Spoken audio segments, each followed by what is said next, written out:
성도 여러분들 안녕하십니까? 2020년 8월 30일 주일 예배 시간입니다.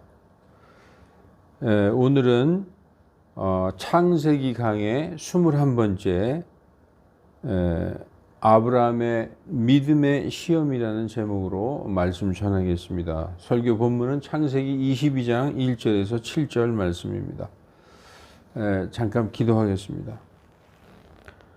진실하시고 거룩하신 하나님 아버지, 이 세상이 점점 어렵고 성도들이 믿음에서 방황하고 있는 이때에 우리의 마음을 붙들어 주시고 우리가 예수 그리스도의 십자가를 그 표대를 향하여 묵묵히 걸어갈 수 있게 붙들어 주시옵소서.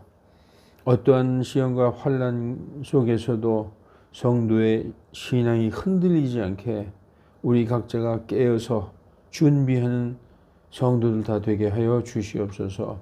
국가와 민족을 사랑하고 사람들을 사랑하며 이럴 때일수록 많은 사람들을 의로운 길로 돌아오게 하는 우리의 삶과 행실이 되게 하여 주시옵소서.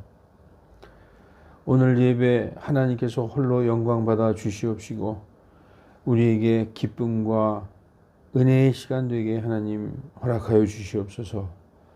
각자 집에서 예배 드리고 있는 성도, 가족 한 사람 한 사람 위에 하나님의 영께서 임하시고 그들이 하나님의 말씀을 기쁘게 받는 시간 되게 하여 주시옵소서. 감사드리며 주 예수 그리스도의 이름으로 기도하옵나이다. 아멘. 지난 시간에는 우리가 창세기 21장을 공부했습니다. 아브라함은 하나님께서 인정하시는 믿음의 사람이요 믿음의 조상입니다. 의로운 대표적인 사람입니다. 그럼에도 불구하고 여러 번 좀 실수도 하기도 하고 믿음이 없는 것처럼 보이기도 했습니다. 아브라함의 믿음이 완전히 반석 위에 서고 불변의 믿음으로 굳게 선 것은 하나님께서 그에게 이삭을 주셨을 때입니다. 우리가 그 성경을 읽어보지만 하나님께서 아브라함에게 내가 정한 때에 내게 아들을 주겠다.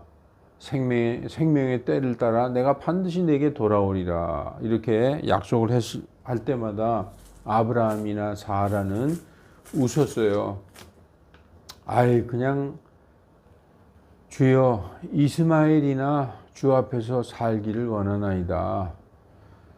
그리고 우리가 이렇게 늙었는데 어떻게 아들이 있으리요? 이렇게 생각을 했습니다. 그러나 하나님께서 이삭을 주셨을 때 아브라함이 100세, 사라가 90살에 정말 약속하신 아들을 그들이 낳았을 때에 그들이 무엇을 보았느냐? 하나님께서는 말씀하신 것을 반드시 지키시는 분이시구나 하는 하나님의 신실하심을 봤다는 것입니다. 하나님은 그냥 이렇게 말씀하시는 적이 없구나. 우리가 민수기 23장 19절에 하나님은 인생이 아니시니 시건치 아니하시고 인자가 아니시니 돌이키는 적이 없으시도다. 그분께서 행하신다고 하셨은지 그것을 행하지 아니하시리요. 이런 말씀이 있습니다. 하나님께서 한번 약속하신 것은 반드시 이루신다는 것을 아브라함이 아들을 주셨을 때 굳게 믿게 되고 하나님의 신실하심을 알게 되는 것이죠. 그러니까 아브라함은 우리가 그 창세기 14장에 보면 그 메소포타미아의 그 네 연합군 왕들 그돌라오멜의 연합군들이 쳐들어 내려와서 소돔과 그 주변 도시를 약탈하고 자기 조카 룻과 재물을 다 약탈해 갔을 때 그 쫓아가서 다 찾아오지 않습니까? 조카 룻과 재물도 다 찾아왔어요. 그리고선 내심 두려움이 임했습니다. 하나님께서 창세기 15장에 아브라함에게 나타나셔서 아브라함아 두려워하지 말라. 나는 네 방패요 네가 받을 지극히 큰 보상이니라. 이렇게 하나님께서 나타나셔서 아브라함에게 위로해 주시는 장면이 나타나죠. 그런데 아브라함이 뭐라고 대답합니까? 우리 같으면 하나님께서 우리의 방패이시고 우리가 받을 지극히 큰 보상이시다 그러면 이거보다 더 큰 복이 어디 있습니까? 아유, 하나님 감사합니다 했을 텐데 아브라함은 뭐라고 얘기하는 줄 아십니까? 주여, 제게 무엇을 주려 하시나이까? 저는 뭐 그런 것보다는요, 아들이 없나이다. 아브라함에게 있어서 가장 소원이 뭐였냐 하면은 하나님이 방패가 돼 주시고 하나님이 지극히 큰 보상이 돼 주시고 이거보다도 그저 내게 아들 하나만 주시옵소서. 이게 아브라함에게 가장 큰 소원이었어요. 그 아들을 하나님께서 정말 약속하신 대로 주셨을 때 그는 그가 원하는 모든 것을 다 가진 것입니다. 가장 소중한 것, 자기가 바라던 것 중에서 모든 것을 그는 받았어요. 하나님에게서. 그보다 더 소중한 게 없는 거죠. 그 아들. 그런데 오늘 창세기 22장에 하나님께서 그 아브라함에게 있어서 가장 소중한 것, 한마디로 아브라함의 전부죠. 그것을 하나님께 번제 허물로 드리라는 것입니다. 그래서 오늘 아브라함이 100살에 얻은 그 아들을 하나님께서 번제 허물로 드리라. 내 유일한 아들을 번제 허물로 드리라. 이렇게 말씀하고 있습니다. 그 하나님께서 번제 허물로 드리라고 명령하신 것을 듣고 아브라함은 묵묵히 모리아 산으로 떠납니다. 우리가 이 본문을 보면은 아브라함은 전에 하나님께서 내 고향 친족 본토 아비집을 떠나서 내가 네게 명령할 땅으로 가라 했을 때 아브라함은 언제 가야 되죠? 왜 가죠? 어디로 가죠? 묻지 않고 그냥 묵묵히 그냥 떠났습니다. 똑같아요. 아브라함의 스타일이. 그냥 떠났어요. 모리아산으로 아들 데리고 청년들 둘 데리고 그리고 떠났어요. 처음에 하나님께서 갈대아 우르를 떠나라고 명령하실 때도 아브라함은 묻지도 따지지도 않고 그냥 말씀에 순종해서 떠난 것처럼 오늘도 이 22장에 묵묵히 모리아산으로 떠납니다. 하나님께서는 아브라함에게 내 유일한 아들 이삭을 번제 허물로 드리라 이렇게 말씀하십니다. 유일한 아들, thine only son 이삭, thine only son, 너의 유일한 아들. 우리는 분명히 아브라함에게는 먼저 난 아들 이스마엘이 있잖아요. 이스마엘이 있는데도 하나님은 내 유일한 아들 이삭을 번제 허물로 드리라 이렇게 말씀합니다. 아브라함이 자기 육신의 정욕대로 자기 마음대로 낳은 그 이스마엘은 하나님이 아들이라고 생각하지 않으시는가 봐요. 하나님께서는 그 이스마엘을 주신 적이 없고 오직 이삭이 아브라함의 유일한 아들이라고 지금 말씀하고 있어요. 오늘 그 창세기 22장 2절에 그분께서 이르시되 이제 내 아들 곧 내가 사랑하는 내 유일한 아들 이삭을 데리고 모리아 땅으로 가서 거기서 내가 네게 일러주는 산들 가운데 하나에서 그를 번제 허물로 드리라 라고 말씀하고 있는 것입니다. 네, 오직 이삭이 아브라함의 유일한 아들이라고 말씀하시고 있고 여기서 이삭은 하나님께서 유일하게 낳으신 아들, the only begotten son, 하나님의 유일한 아들, 하나님의 독생자 예수 그리스도의 모형입니다. 아브라함의 아들 이삭은 하나님의 아들 예수 그리스도의 모형인 것입니다. 이삭은 어린 양 예수님처럼 순순히 자신을 드렸습니다. 우리가 성경을 22장을 읽어보면은 이삭이 아버지에게 말씀드린 건 딱 하나밖에 없어요. 질문한 것. 우리가 22장 7절에 이삭이 자기 아버지 아브라함에게 말하여 이르되 내 아버지여 하니 그가 이르되 내 아들아 내가 여기 있노라 하매 이삭이 이르되 불과 나무를 보시거니와 번제 헌물로 쓸 어린 양은 어디 있나이까. 이거 한 번 질문한 거 이외에 이삭이 왜 저를 왜 묵습니까? 왜 여기에 누우라고 합니까? 뭐 질문한 적이 없어요. 마치 우리 주 예수 그리스도처럼 이삭은 어린 양 예수님처럼 순순히 자신을 드렸습니다. 마치 털 깎는 자 앞에서 잠잠한 어린 양처럼 도살당할 어린 양처럼 자신의 입을 열지 않았다는 것입니다. 그냥 묵묵히 순종하면서 제단 위에 누웠습니다. 그는 아버지 아브라함에게 왜 나를 묻고 왜 제단에 누우라고 하시느냐 묻지도 않았습니다.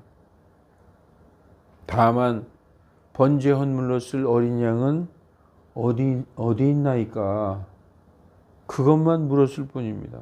아버지 아브라함의 믿음도 놀랍지만 아들 이삭의 모습은 아버지 하나님께 순종하는 하나님의 아들 예수 그리스도의 모양인 것입니다. 또한 우리는 이삭이 모든 그리스도인들을 예표하고 있고 대표하고 있고 이삭은 모든 그리스도인들을 거듭난 성도를 대표하고 있고 이스마엘은 모든 율법 아래 있는 자들을 대표하고 있는 것입니다. 다시 말해서 이삭은 현 시대의 모든 성도를 대표하고 있다고 보면은 이스마엘은 지금 율법 아래 유대교 아래 있는 저 이스라엘을 대표하고 있다고 봐도 과언이 아닙니다. 율법 아래 유대교의 율법 아래 있는 자들은 종으로서 하갈의 아들로서 우리가 갈라디아서 4장 공부한 적이 있죠. 우리는 자유한 자의 아들 이삭이 바로 예수님 믿고 구원받은 예수님으로 말미암아 자유한 자, 약속의 자녀라는 것입니다. 이삭은 모든 그리스도인들을 대표하고 있어요. 그러나 이스마엘은 율법 아래 있는 자, 종의 자녀를 대표하고 있는 것입니다. 갈라디아에서 우리가 그 창세기 21장에서도 사라가 그러죠. 내 아들과 함께 저 종의 아들은 함께 상속받을 수 없나이다. 그렇기 때문에 우리 이 예수님 믿고 거듭난 그리스도인과 율법 아래에 있는 이스라엘 사람들, 종과 함께 상속받을 수 없는 거예요. 저들은 예수님 믿고 구원받고 돌아와야만 하나님의 아들이 되어야만 하나님의 왕국을 상속받을 수 있는 것입니다. 여러분 21장에서 요 전장에서 종인 이스마엘은 내 아들 이삭과 함께 상속자가 될 수 없다고 사라가 말하고 있죠. 종과 아들은 함께 상속받지 못하는 건 너무 당연해요. 우리 집에서 일하는 일꾼이 아들하고 똑같이 아버지에게서 상속받을 수 있나요? 없다는 것입니다. 여러분 아브라함에게 모리아산으로 가는 길은 많은 생각을 하게 하는 길이었을 것입니다. 3일 동안 아브라함은 하나님께서 명령하신 장소로 묵묵히 걸어갔습니다. 아브라함은 무슨 생각을 했을까요? 여러분이 아브라함이라면 무슨 생각을 했을까요? 지금 아브라함은 십자가에서 피 흘려 죽으신 자신의 아들을 바라보는 하나님의 마음인 것입니다. 아브라함의 소원은 땅을 얻는 것도 아니요 부를 얻는 것도 아니었습니다. 그는 오직 자기의 뒤를 이을 아들을 원했어요. 창세기 15장 2절에 아브라함이 이르되 주 하나님이여 무엇을 내게 주려 하시나이까? 나는 아이가 없사오며 내 집의 청지기는 다마스커스에서 온 이 엘리에셀이니이다.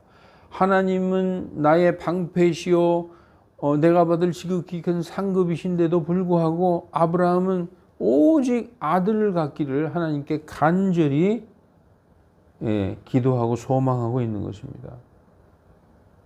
이삭은 그래서 아브라함의 모든 것이었어요. 100세에 하나님의 약속대로 주신 그 이삭은 아브라함의 모든 것이었습니다. 어쩌면 아브라함의 생명과도 같은 아들이었죠. 100세에 낳은 그 아들은 그에게 생명 같은 것이었습니다. 하나님은 바로 가장 소중한 것을 바치라고 말씀하고 있어요. 그것은 이 시대를 사는 우리 성도들, 그리스도인들에게도 동일하게 적용되는 것입니다. 아브라함은 믿음의 조상이니까 이삭을 바치라고 하시는구나. 이건 창세기에 있는 어떤 얘기구나. 천만의 말씀입니다. 지금 아브라함에게 하신 말씀은 바로 우리에게 하시는 말씀이에요. 여러분에게, 우리에게 가장 중요한 게 뭡니까? 어떤 사람에게는 아들일 수도 있어요. 난 내 아들이 나에게 가장 소중한 내 생명 같은 것이다. 어떤 사람은 자기의 재산일 수도 있어요. 어떤 사람은 명예일 수도 있죠. 어떤 사람은 자기의 사업, 자기의 학문, 하여튼 자기가 가장 사랑하는 그 한 가지, 자기가 도저히 포기할 수 없는 어떤 소중한 것을 누구나 한 가지씩 갖고 있을 것입니다. 하나님께서는 바로 그것을 바치라는 거예요. 그것을. 하나님께서는 쓰고 남는 거 바치기를 원치 않습니다. 우리에게 가장 소중한 것을 바치기를 원하십니다. 하나님이 욕심쟁이이시거나 아니면 어떤 괴팍한 절대군주라서가 아니라 우리에게 있어서 가장 소중한 것을 바치지 못하면은 그것은 믿음이 아니에요. 우리에게 있어서 가장 소중한 것을 하나님에게 드릴 때 그때 우리의 믿음은 완성되는 것입니다. 그게 바로 우리의 믿음을 증거하는 거예요. 이 기독교는 증거의 종교입니다. 무엇으로 증거할까요? 열매로. 그 열매는 뭡니까? 우리에게 가장 중요한 거, 가장 소중한 거, 그거 하나님에게 드려야 된다는 것입니다. 여러분, 우리에게 가장 소중한 게 뭡니까? 한마디로 우리에게 가장 소중한 건 우리의 생명이에요. 기독교는 우리에게 쓰고 남은 거 드리라는 말씀이 아니에요. 세상의 잡신들은 쓰고 남는 거 조금 주면 좋아해요. 복도 주고 뭐 잡신들은 그럽니다. 잘 되게 해준다 그러고 그래요. 근데 하나님은 쓰고 남는 거 바치라는 게 아니라 가장 중요한 내 생명을 드리라 라고 말씀하고 있는 것입니다. 그렇지 않으면 그건 믿음이 아닙니다. 오늘 이 창세기에 지금 아브라함의 이 22장 말씀은 믿음의 클라이막스를 얘기하고 있는 거야. 가장 중요한 내 생명을 드리라는 것입니다. 여러분, 하나님은 원래 받으시는 분이 아니에요. 하나님의 속성은 오직 주시기만 하는 분이에요. 오직. 하나님은 번제 헌물 기뻐하시는 분이 아닙니다. 하나님이 천천의 순양을 바쳐보세요. 만만의 강물 같은 기름을 바쳐보세요. 하나님이 그걸 기뻐하시는가? 하나님은 무엇을 원하느냐? 우리의 마음을 원하시는 것입니다. 예, 하나님께 우리가 드릴 것은 우리의 마음이에요. 곧 우리의 생명, 우리의 마음 하나죠. 우리가 무엇을 향해서 가장 우리의 마음을 쏟고 있는가? 여러분, 누구를 사랑했을 때 한번 기억해 보십시오. 항상 그 사람만 생각하고 있잖아요. 안 지나서나 그 사람 생각하고 있죠. 모든 걸 다 내 마음을 다 쏟고 주게 되죠. 하나님은 우리에게 마음을 드리라고 하시는 것입니다. 그 마음을 드리는 게 우리의 전부를 드리는 것입니다. 이삭을 바치라는 말씀은 아브라함의 전부를 드리라는 말씀과 같습니다. 아브라함에게 유일한 아들인 이삭을 바치라고 하시지만 똑같아요. 신약의 복음은 뭐라고 얘기하고 있느냐? 우리 자신을 살아있는 희생물로 드리라. 그러면 우리가 산채로 어떻게 죽여서 우리의 몸을 드리라 그런 말씀인가? 여기서 살아있는 희생물로 우리를 드리라는 것은 로마서 12장 1절 2절 그러므로 형제들아 내가 하나님의 긍휼로서 너희에게 권하노니 너희의 몸들을 거룩하고 하나님께서 받으실 만한 하나의 산 희생물로 하나님께 드리라. 죽여서 드리라는 게 아니라 산 희생물로 살아있는 채로 하나님께 드리라는 것이죠. 이것이 너희의 합당한 섬김이다. reasonable service라고 말씀하고 있어요. 서비스는 예배죠. 합당한 예배다. 우리가 살아서 생활하고 우리의 삶 그 자체를 드리는 것이 우리의 몸을 살아있는 희생물로 하나님께 드린다는 것이죠. 그게 하나님의 뜻대로 걷는 삶이요, 하나님 앞에 순종하는 아브라함과 같은 삶이요, 하나님 앞에 거룩한 삶, 하나님께서 받으실 만한 그런 삶으로서 우리의 그 몸을 살아있는 채로 하나님께 드리라는 것입니다. 그래서 너희는 이 세상과 같은 모습이 되지 말고 오직 무엇을? 너희의 마음을 새롭게 함으로 변화를 받아 하나님의 선하시고 완전하시고 받으실 만한 뜻이 무엇인지 증명해라. 입증하도록 하라. 기독교는 증명의 종교입니다. 삶으로 우리의 몸을 살아있는 희생물로 살면서 우리의 삶, 인생, 이 열매, 거기에서 나오는 열매, 그 열매를 하나님께서 받으실 만하고 정말 선한 그런 열매로 하나님께 드리라는 것입니다. 결국 아브라함에게 내 유일한 아들 이삭을 번제물로 드리라 하시는 것과 지금 이 시대를 사는 우리에게 너희의 몸들을 살아있는 희생물로 하나님께 드리라. 그것이 하나님께서 받으실 만한 합당한 섬김, 합당한 경배니라. 서비스는 예배 경배예요. reasonable service. 예, 정말 합당한 경배가 바로 우리의 그런 열매의 삶이라는 것입니다. 성도 여러분, 하나님께서는 우리에게 가장 소중한 것을 바치기를 원하십니다. 내가 가장 아끼고 사랑하는 것을 바쳐라 말씀하고 있는 것입니다. 아유, 저는 10분의 1을 드리는데요. 그런 소리 하면 안 돼요. 10분의 10을 드리라는 거예요, 지금. 야, 그러면 이제 뭐 내가 버는 거 다 드리라는 얘기인가? 집 팔아 드리라는 말씀인가?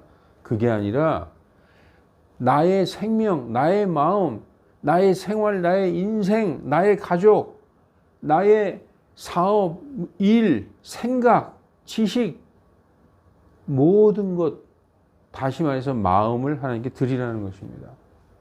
하나님 따로, 내가 하는 일 따로, 여기까지는 하나님에게 기도하고 이건 내가 한다. 그런 게 아니라는 것이죠. 기독교 신앙에 있어서 하나님보다 더 소중하고 중요한 어떤 것이 하나님보다 더 소중하고 중요한 것이 어떤 사람에게 있다면 그것이 바로 그 사람의 우상인 것입니다. 그러나 이 세상 사람들뿐만 아니라 성도들에게 가장 큰 우상이 무엇입니까? 여러분, 우리 자신을 한번 돌아보시기 바랍니다. 우리에게 가장 큰 우상이 무엇일까? 금방 대답할 수 있죠. 돈입니다. 돈. 세상이에요. 한마디로. 세상과 돈은 하나예요. 세상의 신의 이름이 만몬입니다. 우리는 세상을 사랑하고 세상의 그 신인 돈을 사랑합니다. 그게 우상이라는 것입니다. 또 있어요. 바로 아브라함처럼 너무나도 사랑하는 가족입니다. 하나님의 말씀보다 자녀들의 말씀을 훨씬 더 중요하게 생각하는 사람이 많습니다. 왜 제가 자녀들의 말씀이라고 얘기하는 줄 압니까? 하나님의 말씀 위에 자녀들의 말씀이 있어요. 어유, 우리 딸이 그러는데요. 아유, 뭐. 하여튼 딸, 아들의 말이 완전 법이에요. 전 그런 거 많이 봤습니다. 그래서 하나님의 말씀보다 자녀들의 말씀을 훨씬 더 중요하게 생각하는 사람이 많습니다. 아브라함도 이삭을 사랑을 했을 것입니다. 이삭을 너무나도 사랑했겠죠. 100세에 낳은 아들, 사라가 90세에 낳은 아들, 우리말로 눈에 넣어도 아프지 않은 그런 아들이었을 것입니다. 그런데 하나님은 내게 있어서 가장 소중한 것을 바치라고 하시는 그 이유가 있습니다. 바로 우리의 소중한, 가장 중요한 그것을 이용해서 사탄 마귀는 성도들을 실족하게 하기 때문입니다. 사람에게 있어서 가장 소중한 건 무엇이라고 그랬죠? 생명이라고 그랬죠. 만일 내 생명보다 내 생명을 하나님보다 더 사랑하면 그 사람은 하나님께 합당치 않다고 성경은 말씀합니다. 좀 너무하는 것 같죠? 성경은 정말 그렇게 말씀하고 있어요. 마태복음 10장 36절에 보면은 사람의 원수가 자기 집안 식구리라 이렇게 말씀하고 있어요. 사람의 원수가 자기 집안 식구리라.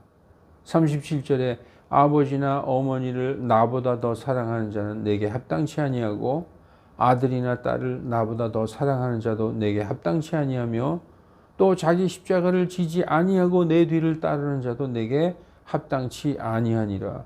자기 생명을 찾는 자는 잃을 것이요 나로 인하여 자기 생명을 잃는 자는 찾으리라. 결국 기독교는요, 맨 끝에 가면은 믿음과 생명하고 만나요.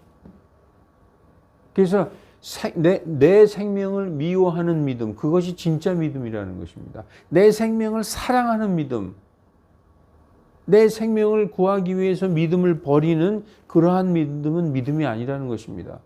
내 생명을 미워하는 믿음, 그것이 하나님이 우리에게 원하시는, 왜 원하시느냐? 정말 올바른 믿음, 반석 위의 믿음, 그 위에 올라서길 원하시기 때문에 우리에게 그걸 원하시는 것입니다. 하나님의 성격이 이상해서 그런 걸 원하시는 게 아니라는 것입니다. 여러분, 그래서 다시 말씀드리지만 믿음의 문제는 결국 생명과 직결됩니다. 그래서 지금 이 평안하고 안전할 때에 정말 갑작스런 어떤 환난과 고난이 닥치면 내가 정말 믿음을 부인하지 않을 수 있을까? 내 생명과 믿음과 어느 것을 택할 수 있을까? 평소에 깊이 생각해 보시기 바랍니다. 평소에. 우리는요, 그냥 그 전에 하늘로 올라갑니다. 우리는 고난 같은 거 안 당해요. 환난 같은 거. 그거 가짜 복음입니다. 그런 거. 예. 대환난만 환난이 아니에요. 어떤 사람 개인에게 있어서는 대환난보다 더한 환난이 개인에게 닥칠 수 있어요. 그러면 그건 대환난 때가 아니니까 그건 당해도 되고, 대환난은 큰 환난이니까 그때는 당하면 안 되고 그 전에 하늘로 휴거된다는 말씀이 그게 설득력이 있습니까? 성도는 언제든지 자기의 믿음을 위해서 생명을 버릴 수 있는 그것을 평화롭다, 안전하다 할 때부터 배워야 되는 것입니다. 여러분, 하나님의 명령대로 순종하는 아브라함을 한번 보십시오. 아브라함은 정말 우리와는 다른 부분이 있는 사람 같아요. 그는 이삭을 번제단 위에, 제단 위에 눕히고 칼을 번쩍 들었습니다. 이 순간은 하나님께서도 놀라시는 순간입니다. 급하게 두 번을 아브라함아 아브라함아 하고 부르시는 장면이 나옵니다. 창세기 오늘 22장에 보면 10절에서 12절에 자기 손을 내밀어 칼을 잡고 자기 아들을 죽이려 하더니 주의 천사가 하늘에서부터 그를 불러 이르시되 아브라함아 아브라함아 하므로 그가 이르되 내가 여기 있나이다 하매 그가 이르되 네 손을 그 아이에게 대지 말라. 너는 아무 일도 그에게 하지 말라. 내가 내 아들 곧 내 유일한 아들이라도 내게 아끼지 아니하였으므로 내가 하나님을 두려워하는 줄 내가 이제 아노라. 이렇게 말씀하는 것을 우리가 봅니다. 하나님은 그의 믿음을 보시려고 하신 것입니다. 믿음은 반드시 증명되어야 하는 것입니다. 증명되지 않는 믿음은 사실 믿음이 아닙니다. 무엇으로 증명한다고요? 열매로 증명된다는 것입니다. 오늘 아브라함은 행동으로 믿음의 열매를 보인 것입니다. 아브라함에게는 어떤 믿음이 있었을까요? 왜 아브라함이 이렇게 할 수 있었을까? 그에게 믿음이 있었다는 거예요. 근데 어떤 믿음일까요? 예, 어떤 믿음이 어떤 믿음이 있었기에 이렇게 할 수 있었을까? 어떤 믿음이 그로 하여금 거침없이 자기 아들 이삭을 번제물로 드릴 수 있게 칼로 내리치는 그런 믿음이 있게 된 걸까요? 우리는 아브라함의 이런 믿음이 있게 되기까지 어떤 일이 있었는가를 말씀의 연속으로 봐야 되는 것입니다. 그러니까 말씀의 어느 한 부분만 봐서는 안 되는 것이죠. 아브라함이 이런 믿음을 가지고 있었구나 하는 것을 성경이 말씀해 주고 있습니다. 히브리서 11장 17절로 19절에 아브라함이 어떤 믿음을 가지고 있었기에 이삭을 번제물로 드릴 수 있을까? 믿음으로 아브라함은 시험을 받을 때 이삭을 바쳤으니 그는 약속된 것을 받은 자로서 자기의 유일하게 난 아들을 바쳤느니라. 바쳤다고 말씀하고 있죠. 그 아들에 관하여는 말씀하시기를 이삭 안에서 내 씨를 부르리라 하셨은즉 그는 하나님께서 죽은 자들로부터 그를 능히 일으켜 세우실 수 있는 줄로 여긴지라. 그가 또한 죽은 자들로부터 그를 모형으로 받은 것이니라.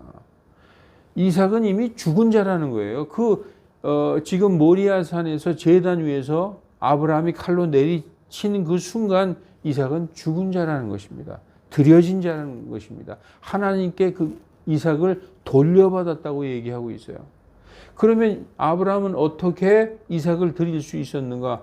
하나님께서 약속하신 아들을 주셨고 바로 그 아들을 통해서 내 씨가 땅의 티끌처럼 하늘의 별처럼 많게 되리라 하신 그 약속을 믿었기 때문에 하나님이 이삭을 백세에 주신 그 약속을 지키시는 하나님께서 또한 이 이삭으로 말미암아 이삭이 없으면 어떻게 땅의 티끌같이 후손이 많아지고 씨가 많아지고 하늘의 별같이 많아지겠어요. 반드시 이삭을 통해서 나의 씨들을 땅의 티끌같이 하늘의 별같이 많게 하실 줄을 믿었으므로 이삭 안에서 내 씨를 부르리라 하셨은즉 그는 하나님께서 능히 죽은 자들로부터 그를 일으켜 세우실 수 있다. 그렇게 하실 것을 믿었다는 것입니다. 이 믿음이 있었기에 이삭을 번제물로 칼로 내리칠 수 있었다는 것입니다. 여러분, 그러므로 우리에게 이렇게 하나님을 신뢰하는 믿음이 있으려면 어떻게 되는 것입니까? 그러니까 하나님의 말씀, 그분의 신실하심을 어디에서 우리가 깨달아 알 수 있을까요? 성경 말씀에서. 성경을 보고 하나님께서 약속을 지키시는 하나님, 신실하신 하나님, 말씀하시는 것을 반드시 지키시고 행하시는 하나님, 이것을 아브라함은 믿었다는 것입니다. 만약에 이런 믿음이 없었다면 아마 하나님을 원망했을 거예요. 어찌 이러실 수 있나이까. 이게 뭡니까? 차라리 아들을 주시지 마시지. 아들을 주시고 나한테 번제물로 드리라니요. 그랬을 거예요. 그런데 아브라함은 지금 이 말씀에처럼 능히 하나님께서 이삭을 다시 이렇게 세우시고 그로 말미암아 씨를 부르실 것이다. 이것을 온전히 믿었다는 것입니다. 여러분, 우리는 마음속에 있는 믿음을 행동으로 증거해야 될 때가 있습니다. 우리가 평소에 항상 하나님을 부르고 하나님을 찾고 예배드리고 찬송하고 기도하고 하지만 우리가 육체적으로나 영적으로 우리에게 큰 환난과 고난이 올 때에 여러분 끝까지 흔들리지 않는 믿음을 보일 수 있을까요? 여러분 그런 열매가 있다고 여러분 개개인이 확신하십니까? 오늘 이 말씀을 보면서 아브라함의 믿음이 정말 크구나, 대단하구나 이렇게 생각하라고 주신 게 아니라 과연 아브라함의 믿음은 어디에서 온 것일까를 생각하라는 것입니다. 그것을 곰곰이 생각하라는 거예요. 그것은 바로 하나님의 말씀에 대한 신뢰, 신실하신 하나님을 발견하라는 그런 말씀인 것입니다. 여러분, 그러나 이러한 하나님의 그 말씀으로 감화 감동을 받은 많은 우리 믿음의 선배들이 있어요. 그 믿음의 선조들 가운데서 그러한 열매가 있는 사람이 수없이 많다고 성경은 말씀하고 있어요. 와, 그런 사람이 있을까? 무지무지하게 많다는 거예요. 얼마나 많은가? 구름과 같이 많다. 거대한 구름과 같이. 아브라함과 같은 이 믿음을 가진 우리 믿음의 선배들이 그렇게 많다는 거예요. 그러므로 너희도 그 믿음의 선배들을 보고 그 길을 가라는 것입니다. 여러분, 그 말씀들을, 그런 선배들을, 그 믿음의 그 우리보다 앞서간 선배들을 성경에서 구름같이 거대한 증인들이라고 말씀하고 있어요.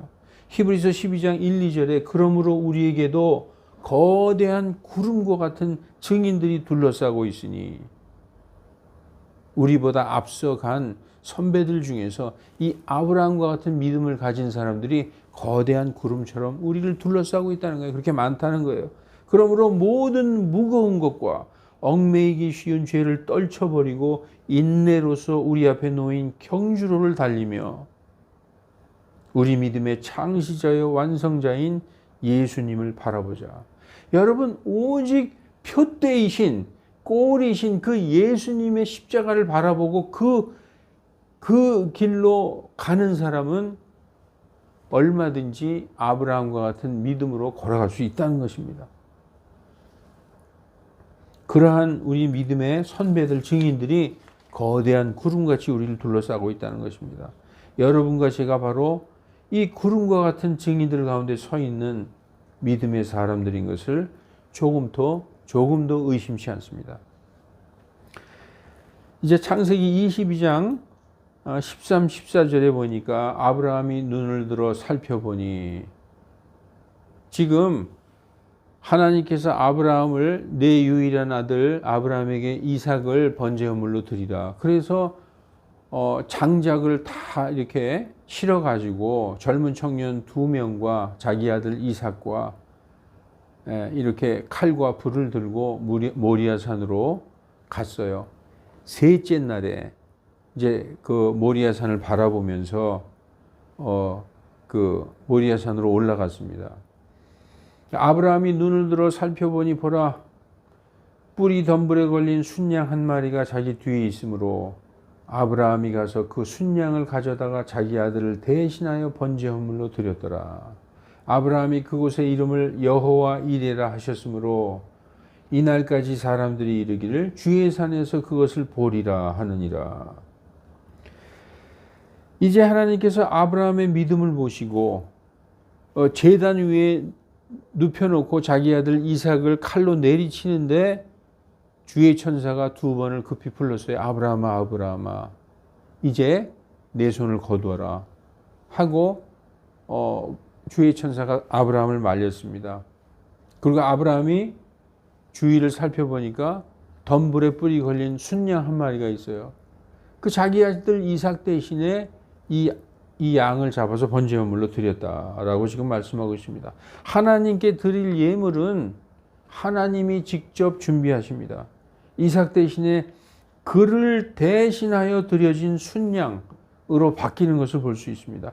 이삭과 순양은 둘 다, 이삭도 그렇고 이 덤불에 뿔이 걸린 순양도 둘 다 예수 그리스도를 예표하고 있어요. 이것을 이중적인 예표라고 합니다.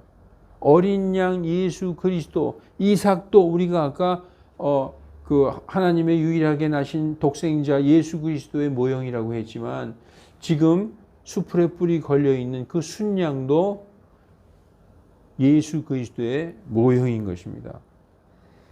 그래서 하나님께서 직접 예비하신 수풀에 뿔이 걸린 어린 양은 바로 그분의 아들 예수 그리스도의 모형이라는 것이죠. 그래서 하나님께서 예비하셨다. 그래서 여호와 이레라고 말씀하시는 것입니다. 여호와의 산에서 여호와께서 준비하실 것이다. 이런 의미입니다. 이제 16절에서 18절을 보겠습니다. 이르되 주가 말하노라. 내가 나를 두고 맹세하였노라. 곧 내가 이 일을 행하여 내 아들 즉 내 유일한 아들을 아끼지 아니하였으므로 내가 네게 복을 주고 복을 주며 또 네 씨를 하늘의 별들과 같이 바닷가의 모래같이 번성하게 하고 번성하게 하리니 네 씨가 자기 원수들의 문을 소유하리라. 예, 원수들의 문을 소유하리라. 모든 원수들을 이기리라. 정복하리라. 그런 말씀이죠. 또 네 씨 안에서 땅의 모든 민족들이 복을 받으리니 이는 내가 내 음성에 순종하였기 때문이니라. 지금 이 말씀은 하나님께서 미리 아브라함에게 맹세하셨던 언약, 약속하셨던 것을 다시 한번 확증해 주시는 것을 볼 수 있습니다. 그리고 그에게 복 주시는 것을 우리가 볼 수 있는 것입니다. 여러분, 성도의 생애는, 그리스도인들의 생애는 시험의 연속입니다. 아브라함이 이삭을 낳았을 때 그에게는 더 이상의 시험이 없는 것처럼 보였어요. 이제 모든 그 아브라함의 걱정은 이제 끝났다. 정말 그는 모든 것을 다 가졌다. 하고 정말 아브라함이 그렇게 원하던 아들을 낳았어요. 근데 바로 그때 하나님이 아브라함을 시험하시는 것을 볼 수 있습니다. 지금까지 모든 시험 중에서 가장 강력한 시험이었어요. 아브라함에게 유일한 아들 이삭을 바쳐라 하는 그 말씀은 가장 강력한 시험이었던 것을 우리가 보았습니다. 이런 시험들은 우리들의 인생에도 똑같이 있습니다. 언제까지일까요? 언제까지, 우리 인생에서 언제까지 이러한 유사한 시험이 있을까요? 여러분, 우리의 마음을 하나님께 완전히 드리게 될 때까지, 하나님이 보실 때에 인정할 때까지, 우리의 마음이 완전히 하나님과 합할 때까지. 그런 사람이 하나 있었죠. 마음이 합한 사람, 다윗 같은 사람. 성도 여러분, 그래서 성경에 보면 너희 옷을 찢지 말고 너희 마음을 찢으라, 이런 말씀을 하나님께서 하신 적이 있어요. 대언자를 통해서. 우리의 육신적인 행동으로, 우리의 어떤 육신적인 그런 거로 나오지 말고 마음으로 하나님께 나오라는 거예요. 마음을 다하여 하나님을 섬기라는 것입니다. 우리가 마음을 다하여 섬길 때 조금 육신에 실수도 있을 수 있어요. 믿음이 좀 없는 것처럼 보일 수도 있어요. 그러나 하나님은 뭘 보십니까? 우리의 속 중심을 보는 거예요. 우리의 속 중심, 우리의 마음이 하나님께 완전히 고정되어 있을 때, 그때 하나님은 우리의 믿음을 인치시는 것입니다. 우리가 성경에 보면요, 사람들을 신뢰하고, 예레미야서에 보면 그런 말씀이에요. 사람들을 신뢰하고 자기 육체를 무기로 삼으며 마음이 하나님께로부터 떠난 자는 저주를 받으리니, 이렇게 말씀하고 있어요. 예. 사람을 신뢰해요. 하나님을 신뢰하는 게 아니라 사람을 신뢰하고 자기 육신을 자랑하고 육신을 신뢰하고 마음이 하나님에게서 떠난다. 저주받는 거예요. 오히려 내가 연약하고 부족해도 내 마음, 내 속 중심이 하나님을 향해, 예수 그리스도 우리 주님을 향해 그 예수님의 십자가의 그 표대를 향해서 우리가 향해져 있느냐, 이게 가장 중요한 것이라는 말씀입니다. 성도 여러분, 마음을 들이시기 바랍니다. 예. 잠언 4장 23절에도 무엇보다도 드릴 만한 것보다 너희 마음을 드리라. 생명의 근원이 이에서 남이니라 라고 말씀하고 있습니다. 마음을 드려야 되는 것입니다. 하나님은 우리의 마음을 보시는 거예요. 11절 보는 게 아니에요. 우리의 마음을 보는 거예요. 마음을 들이시기 바랍니다. 여러분, 하나님이 원하시는 것은 재물도 물질도, 여러분 오늘 아브라함에게서 하나님이 뭘 보셨어요? 아브라함의 마음을 보셨잖아요. 이제 내가 알았다, 네 마음을. 여러분, 하나님이 원하시는 것은 물질도 선한 행위도 아닙니다. 오직 마음을 원하시는 것입니다. 여러분, 하나님께서 이스라엘 백성에게 이런 말씀을 주셨어요. 우리에게도 동일한 말씀입니다. 이 말씀을 읽고 예배를 마치겠습니다. 여기서 이스라엘이나 우리나 똑같이 하나님이 말씀하시는 것입니다. 신명기 6장 4절 5절 오 이스라엘아 들으라 주 우리 하나님은 한 주시니 너는 마음을 다하고 혼을 다하고 힘을 다하여 주 내 하나님을 사랑하라. 아멘. 기도하시겠습니다. 사랑의 하나님 아버지, 우리들은 하나님 앞에 완전한 믿음으로 서 있지 못하지만 하나님 우리의 손을 붙들어 주시옵소서. 우리의 구원의 대장이신 예수 그리스도의 고난을 바라보며 그 십자가를 바라보며 우리도 우리 주님께서 달려가신 그 길을 갈 수 있도록 붙들어 주시고 우리 마음에 흔들리지 않는 믿음을 허락하여 주시옵소서. 아버지 하나님, 이 시대에 세상이 어지럽고 믿을 만한 것 하나도 없어도 오직 하나님의 말씀만을 믿고 기쁨으로 달려나가는 우리들 다 되게 하여 주시옵소서. 성도들의 가정을 보호하여 주시고 우리들의 아버지 어머니 그리고 우리들의 아이들을 하나님께서 불꽃 같은 눈동자로 지켜 보호하여 주시옵소서. 감사드리며 거룩하신 주 예수 그리스도의 이름으로 기도하옵나이다. 아멘.